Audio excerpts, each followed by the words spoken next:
Good evening. We bring you the latest in the world of sports. I'm Paulo Del Rosario. And we give you the conversations you want to hear from your favorite sports icons and athletes. I'm Boom Gonzalez. Now watch the game live on the Pilipinas Live app. We're for just 99 pesos a month on the Pilipinas Live app, available for download on Google Play or the App Store.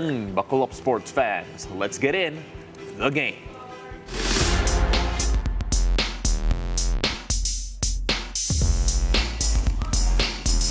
Well, we are down to the final stretch in the PVL Invitational Conference, and two foreign teams have joined the playing field. Now, let's get to know Japan's Kurashiki Ablaze and Vietnam's Kim Bak Ngi and find out about the athletes to watch out for this week. Jamie Lavitoria joins us here. Jamie, this is an interesting twist, as it always is, with the foreign teams coming on.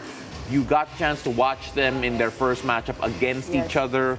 What were your first impressions for both these teams? Well, the first set was extremely close, and in the last three sets, Japan was able to sweep away. They had less unforced errors compared to Kim Bak Ngi, and I have to commend the libero of Kurashiki Ablaze. She had 31 digs and receptions, and the confidence that they have. Japan is known for their defense and their great self-ball control, so it really showed in that match. Well, what kind of, each team has a personality, right? Regardless of whether they're local teams, you always look at that when it comes to foreign teams, whether it's a SEA Games or any other, or VNL for that matter. What do you see between the two teams, the Vietnamese team and the Japan team? Well, looking at the Japanese team, they're always smiling, and it kind of reminded me of Risa Sato from the Creamline Cool Smashers. And on the Vietnamese team, they're a little bit more serious. I was watching their timeouts.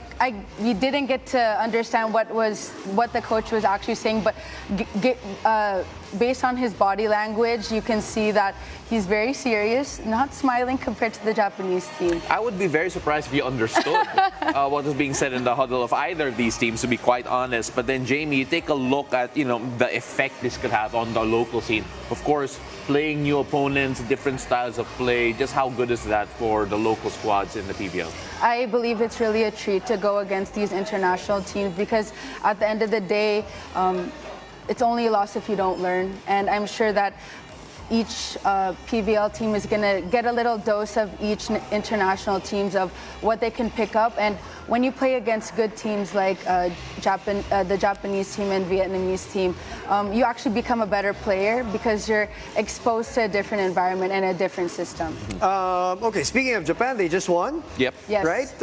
Against the Signal. So they go 2-0 in the semifinals. In that first game, Tamaru Osaka was 29-point scorer right off the bat. But also it was their defense, Jamie. It seemed like the ball just wouldn't go down on them, especially in that first set when the crowd was still in it. Yes. Take me through what you saw in that match. In that match, like you just said, Boom, the ball does not drop.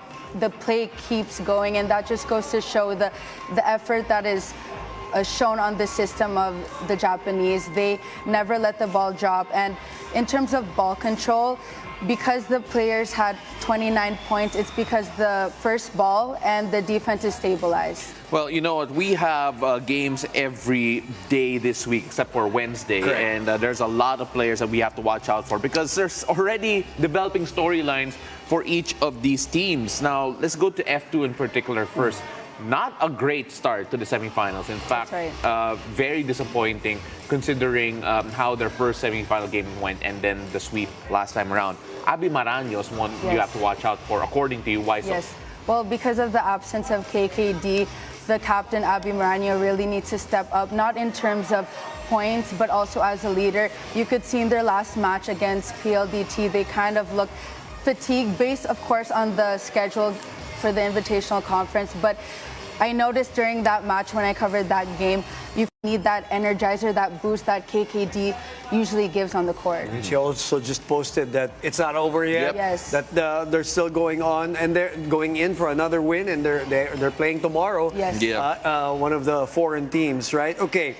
CCS doing very well, obviously unbeaten here in the Invitational. That machine is running well. 2 5-setters, physically and emotionally draining, and at the center of it all is Gia de Guzman. Yes, I chose Gia because when you look at the stat sheets, you look at the triple threat. I call it the triple threat. You have Eliza Valdez, who is at her peak form. I have to say the phenom is back. Tots Carlos and Gemma Galanza. But behind every good spiker is a great setter, I have to say, and that's Gia de Guzman. She orchestrates the offense beautifully, and she's a thinking setter, and what I mean by that is she looks at the blockers on the other side of the opponent. And if you notice in the past game, her sets are much faster to the open, and I believe it's a strategy as they face the foreign teams. Yeah, you know, it's going to be interesting to see how she actually adapts to, again, different opposition for sure. Signal lost today, and you want to mention Jov Gonzaga, and I feel that taking a look at the numbers from today's game, only 33 attack points for Signal compared to Kurashiki Ablaze's 51. Jov Gonzaga has to be a big part of it in boosting their numbers in terms of attack points. Just why did you highlight her for the rest of the semis? I highlighted her because it's her first time playing indoor after a very long time, and because of her beach volley skills, she's able to not help and execute in the scoring department, but in terms of digging and surface receive. And I've noticed they always target her. In they do. I was just about to say. They target her. Maybe strategy to maybe tire her out. But I know that she can overcome that based on the experience that she has. And that's also from the preliminaries. One last quick point. PLDT is coming up next against the Vietnamese team. Kat Arado is the important player for you.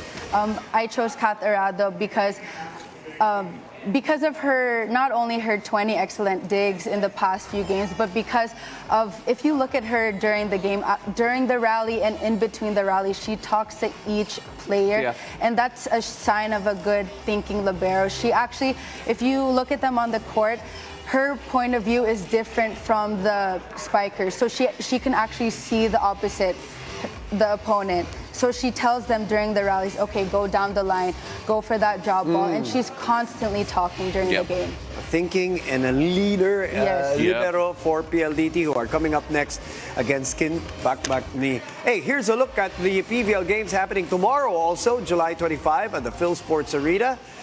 Vietnam's Kin Bakbak Ni will see action against the defending champions Creamline Cool Smashers. That's at 4 p.m. And as we mentioned, 6:30 p.m. the F2 Logistics Cargo Movers will face Japan's Kurashiki Ablaze. Catch the PVL live and on demand for just 99 pesos a month on the Pilipinas Live app, available for download on Google Play or the App Store. Thank you very much, Jamie Lavitoria, for guesting tonight. In the meantime, when we return,